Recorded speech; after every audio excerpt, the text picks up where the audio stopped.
দাদা এতিয়া বহুত সুখী হৈছে জানা। সুখীটো হ'বই দেচোন, ইমানখিনি কষ্টৰ পাছত তেওঁ জিকিছে। তোমালোকৰো বহুত কষ্ট হৈছে ন? কষ্ট বুলিবলৈ বেলেগকৈ একো নাই, কিন্তু এইবাৰ দাদা জিকাৰ কাৰণে আমি অন্ততঃ গছ কেইজোপা ৰক্ষা কৰিব পাৰিম আৰু মানৱতক এটা ভালকৈ শিক্ষা দিব পাৰিম। কিন্তু জানলৈ কেতিয়াবা বৰকৈ মনত পৰে জানো। সিও যদি আজি আমাৰ মাজত থাকিলেহেঁতেন।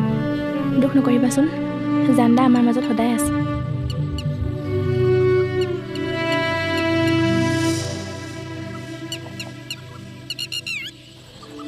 তই পিছে মোৰ লগত সদায় থাকিবিনে নাই?